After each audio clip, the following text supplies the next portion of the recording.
नमस्कार, मैं विद्याशंकर तिवारी हूँ InKhabar.com के लिए और बात करेंगे उत्तर प्रदेश और उत्तराखंड के पूर्व मुख्यमंत्री ND तिवारी के बेटे रोहित शेखर की हत्या को लेकर के।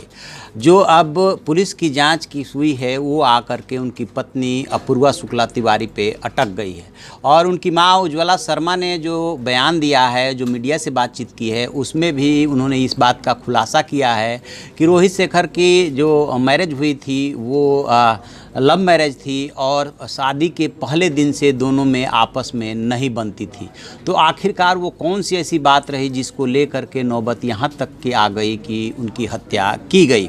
दरअसल एम्स के 5 डॉक्टरों के पैनल ने जो उनका पोस्टमार्टम किया है और जो रिपोर्ट आई है, उस रिपोर्ट में ये बात साफ हो गई है कि रोहित शेखर की हत्या गला दबा करके, मुँह दबा करके की गई थी और उसी की वजह से खून बाहर आया। यानी कि कुल मिला जुला करके ये लबलुआब है कि उनकी मौत जो है स्वाभाविक नहीं है, अस्वाभाविक है और उसमें गला, मुंह और नाक उनका दबाया गया। अब ये सवाल ये उठता है कि जो CCTV है उसमें जो डिफेंस कॉलोनी स्थित उनका मकान है, उसमें जिस सोमवार की बात बताई जा रही कि वो कोटद्वार से लौटे थे, 15 तारीख की बात है, रात को वो जब सीढ़ियों पे चढ़ रहे होते हैं तब उनके पीछे पीछे उनका जो पुराना नौकर है वो भी रहता है और उसके हाथ में लिकर की बोतल रहती है और आगे आगे रोहित शेखर होते हैं।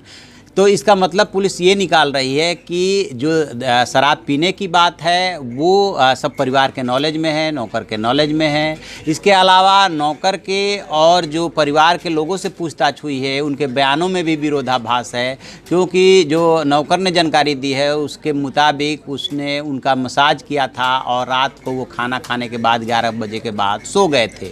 जबकि दूसरा जो बयान आ रहा है परिवार के लोगों ने, यानी कि माँ और पत्नी की तरफ से जो बातचीत की है पुलिस ने, उनसे जो बातचीत की है उसमें है कि 2-2:30 बजे तक वो जग रहे थे।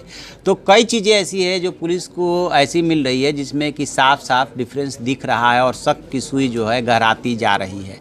अब इसमें सिर्फ सवाल इस बात का है कि हत्या कब, क्यों और कैसे की गई। ये बात तय है कि घर में ही ये हत्या हुई। उसके पहले एक सबसे बड़ा सवाल ये है कि क्या उनको खाने में जहर दिया गया था या कोई नशीला पदार्थ दिया गया था या उन्होंने खुद से नींद की गोलियां ली थी। ये सारी बातें हैं। लेकिन जो उज्ज्वला शर्मा ने पुलिस को बयान दिया है उसमें ये बात जो पत्नी की तरफ, उनकी पत्नी की तरफ जो इशारा किया है कि दोनों के रिलेशन अच्छे नहीं थे और शादी के पहले ही दिन से अच्छे नहीं थे और उनमें अनबन रहती थी, बिल्कुल नहीं पड़ती थी, उससे जो है की सुई उनकी पत्नी की तरफ घूम गई है और नौकर को भी लगातार 4 नौकर हैं, उनको हिरासत में लेकर के पुलिस पूछताछ कर रही है।